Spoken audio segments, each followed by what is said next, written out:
బోయపాటి గారితో మీరు చేసింది సరైనోడు. అసలుకి చాలా కోపం వచ్చింది ఆ సీన్ చూసినప్పుడు. నాకు అసలుకి మీ ఇద్దరు కాంబినేషన్లో చెప్తున్నప్పుడు వాదిస్తున్నప్పుడు ఎంత కోపం వచ్చిందంటే అంటే ఆడియన్గా అంటే ఎంత తెలిసినా కూడా ఆ సీన్ చూసినప్పుడు చాలా అంటే చాలా కొట్టాలన్నంత కోపం అనమాట. సో ఆ సీన్ మీరు నిజంగా మీకు చెప్పాల్సిన అవసరం లేదు, proved actor. But Allu Arjun గారు వచ్చి మీరు ఏదో ముందే రిహార్సల్స్ చేస్తుంటే ఎందుకు ఇలా చేస్తున్నారని అడిగారంటే ఏంటి సార్ బ్యాక్ ఎందుకు ఇలా చేస్తున్నారు కాదు, ఆయన వెనక్కి కూర్చొని ఉంటాడు, నేనేమో లాయర్గా ముందు మాట్లాడుతుంటాడు గట్టిగా. అయితే వీళ్ళు ఎవరు అలగా జనం వచ్చి వీళ్ళు మాట్లాడుతుంటే ఇంకోటి నిజమైపోతుందా అబద్ధం నిజమైపోతుందా అని ఏదో వాదిస్తూ ఉండదు. బోయపాటి గారు ఏంటంటే చాలా ఇంటెన్స్ డైరెక్టర్, ఆయనకి క్లారిటీ ఎక్కువ, ఏ షాట్ ఎప్పుడెప్పుడు తీస్తున్నాం చాలా క్లియర్గా ఉంటాడు. ఆర్టిస్ట్ కూడా క్లారిటీ ఇస్తాడు, ఎలా కావాలో షాట్ కూడా చెప్తాడు, ఎలా యాక్ట్ చేయాలో. సేమ్ యాజ్ జక్కనకి ఎలా అలవాటో బోయపాటి గారికి కూడా అలవాటు. ఆఖరికి ఆ ఫైల్ ఎలా పెట్టి కొట్టి కావాలి అన్నది కూడా చూపిస్తాడు ఆయన. సో అవన్నీ చేస్తున్నా నాకు రాజీవ్ గారు నాకు కంఠనాళాలు బయటికి రావాలని అన్నాడు. అమ్మో అనేది ట్రై చేస్తున్నాం. మధ్యాహ్నం టైంకి చాలా పీక్లో ఉండి చేస్తున్నాం.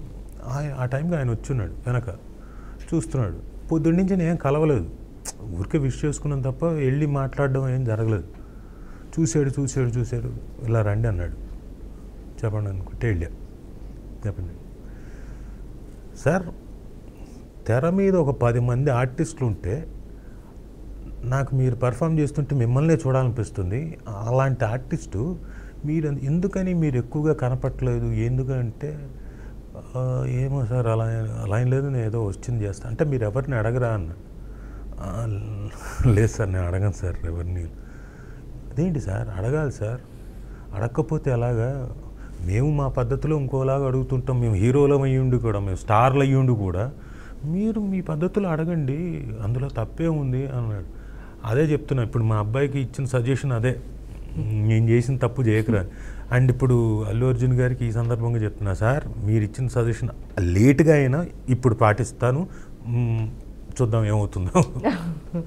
లేదు మ్యాక్స్ మీరు చైన్ క్యారెక్టరు మీరు చైన్ అంటే నాకు సై ఇష్టము, దానికన్నా విశాఖ ఎక్స్ప్రెస్ దానిలో నాకు చాలా ఐస్ కానీ మీ నాకు చూస్తే అంటే కంపేర్ చేయొచ్చలేదో నాకు తెలియదు, కానీ ప్రకాష్ రాజ్ గారి తర్వాత నాకు అంత ఇంటెన్సివ్గా ఫేస్లో ఐస్లో చూపించే అంత క్లారిటీ ఆ ఎమోషన్ని మీరు బాగా చూపిస్తారు స్క్రీన్ మీద.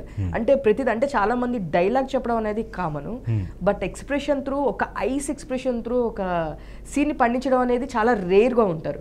సో నేను అలా చూసిన వాళ్ళలో నాకు ప్రకాష్ రాజ్ గారు, ఆ తర్వాత మళ్ళీ నేను ఎస్పెషల్లీ విశాఖ ఎక్స్ప్రెస్ నాకు చాలా బాగా అది నచ్చింది అసలు యాక్చువల్గా. సో మీరు చేయని క్యారెక్టర్స్ లేవు, మీరు చేయన వీళ్ళు లేరు. బట్ ఇంకొక ఇన్సిడెంట్ ఏంటి అంటే RRRలో కూడా మీరు వేరే ఏదో షూటింగ్కి వెళ్ళాలి అని చెప్తే జస్ట్ ఒకసారి వచ్చేసి వెళ్ళిపో అని చెప్పి పిలిచి, అంటే అది లాస్ట్ మూమెంట్. రేపు నేను యాక్చువల్ కేరళ వెళ్ళిపోవాలి, సర్లేరు నీకు ఎవరు షూటింగ్కి, మహేష్ బాబు షూటింగ్కి. అది 4 o'clock ఇప్పుడు ఉంది ఫ్లైట్, అది 6 o'clock ల్యాండ్ అవుతుంది. నేను ఆ గొడవలో నెక్స్ట్ డేకి అన్నీ సర్దుకొని రెడీగా ఉన్నాను. సడన్గా వలిగారు ఫోన్, నువ్వు రేపు మార్నింగే వచ్చేసి షూటింగ్ ఉందండి అమ్మా, రేపు నాకు నేను సాయంత్రం వెళ్ళిపోవాలమ్మా, ఇలా అక్కడ షూటింగ్ అంతసేపు ఏమి ఉండదులే, మధ్యాహ్నంకి పంపించేస్తాంలే ఒక 2-3 గంటల కన్నా. కాదమ్మా 4 o'clock నా ఫ్లైటు, నేను బయలుదేరాలి అంటే ఆ లోపల ట్రై చేస్తాంలే. ట్రై కాదమ్మా, కొంపలు అంటుకుపోతే వాళ్ళేమో మొత్తం అంతా అక్కడికి వెళ్ళాలంటే, సర్లే నువ్వు మార్నింగ్ అయితే వచ్చే ఫిల్మ్ సిటీకి 7 o'clock అప్పుడు ఆలోచిద్దాం అన్నారు. ఆలోచిస్తే రేపొద్దున ఏదైనా లేట్ అయితే ఏంటి ఇవన్నీ ఆలోచించుకొని సర్లే ఏదో ఒకటి వాళ్ళు దారి చూపించకపోతారని, జక్కన సినిమా కదా సరే అని బయలుదేరి వెళ్ళాను. నా ప్రమేయం లేదు, వెళ్ళాను లేదో టక మేకప్ వేసారు, జుట్టు ఏదో బిగించి పెట్టారు, దువ్వారు, చేతులు అలా అన్నాను, బట్టలు తొడిగారు, కర్ర చేతికి ఇచ్చారు, పద సెట్లోకి అన్నారు. 9 o'clock మొదలెట్టాం, 12-12:30 కల్లా అయిపోయింది. ఇంక నువ్వు వెళ్ళిపోవచ్చు అన్నారు, కాకపోతే భోంచేసి వెళ్ళు అన్నారు. అంతే వెంటనే పంపించేశారు. కానీ భోంచేసి చక్కగా అటు నుంచి అటే ఎయిర్పోర్ట్కి వెళ్ళి.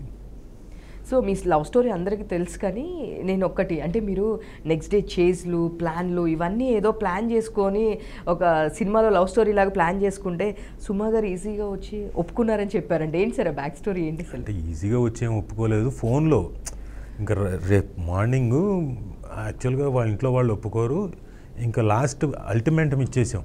ఎందుకంటే ఈవిడ నాన్స్తోంది కాబట్టి ఏం చేసామంటే నిమ్ గారు ఉండి అలా కాదు మీ ఇంట్లో వాళ్ళు ఎలా ఒప్పుకోరు నానుస్తారు, ఇలా నాంచుకుంటూ వెళ్తే ఎలాగమ్మా కష్టం కదా, మీరు వెళ్ళిపోండి, మీరు వెళ్ళిపోయి పెళ్లి చేసుకోండి, అన్నీ సర్దుకుంటే తర్వాత ఆయన సజెషన్ ఇచ్చారు, నేను కూడా వెళ్ళిపోదాం, మా ఇంట్లో వాళ్ళు ఓకే, బట్ అయినా కానీ ఇంట్లో వాళ్ళకి చెప్పకుండా వెళ్ళిపోయి పెళ్లి చేసుకుందాం అని చెప్పేసి ఇలా ప్రిపేర్ అయ్యి నేను అక్కడ వారాసిగూడలోనే నిమ్ గారి ఇంట్లో ఉన్న ఆ రోజు నైట్. ఇప్పుడు వాళ్ళ ఇంట్లో ట్రై చేస్తాను, వాళ్ళు ఒప్పుకోకపోతే నేను మార్నింగే వెళ్ళిపోయి నా బైక్ మీద ఎక్కించుకొని వెళ్ళిపోదామని ఇది ప్రిపరేషన్. అయితే నైట్ అంతా మేలుకొని రాత్రి 12 వరకు డిస్కషన్, నేను నిమ్ గారు ఏమవుతుంది, అలా అయితే ఎలా, ఏ దారిలో వెళ్దాం, ఏ సందులో వెళ్దాం, ఈ రూట్ మ్యాప్లన్నీ వేసుకుంటున్నాం ఊరికే. మార్నింగు ఫోన్ ఏమైందంటే మా ఇంట్లో వాళ్ళు ఒప్పేసుకున్నారు. మొత్తం నా చేజు, నా తాలూకు వీరత్వం, నా తాలూకు పనితనం అన్నిటి మీద నీళ్లు పోసారు కదరా బాబు అనుకుని నిజంగానే అంటే నిజంగా ఒప్పేసుకున్నారు. మా అమ్మమ్మ కూడా ఒప్పేసుకుందండి. చెయ్యి నా ప్లాన్లన్నీ మొత్తం సర్వనాశనం. So end of the day చాలా సక్సెస్ఫుల్గా. అండ్ సో మీ అబ్బాయి ఆల్రెడీ హీరో అయిపోయాడు, సో మీ అమ్మాయిని ఏం చేయాలనుకుంటున్నారు, తను ఏమవుతుంది మనసు? తనకు కూడా యాక్టింగ్ వైపు రావాలని ఉంది, అండ్ మాస్ మీడియా ఈ కమ్యూనికేషన్స్ దీంట్లో కూడా రావాలని ఉంది. సో తను కూడా వెళ్ళి నేర్చుకుంది, లీ స్ట్రాస్బర్గ్ ఇన్స్టిట్యూట్లో ఒక 3 months వెళ్ళింది. అలాగే ఈ మధ్యనే ఆదిశక్తి అని పాండిచేరిలో ఉంటే థియేటర్ వర్క్షాప్ అది ఒక 10 days అటెండ్ అయ్యింది. ఇప్పుడు ఏదో ప్లేస్ ఏవో చేస్తుంది. It will take time. తన డెసిషన్కి తగ్గట్టుకు తను ఎలా మౌల్డ్ అవుతుంది, ఎలా చేస్తుంది ఏంటి అన్నది తెలియదు. తను BBA కంప్లీట్ అయిన తర్వాత చేస్తుందా ఏంటి అన్నది తెలియదు. Let's see.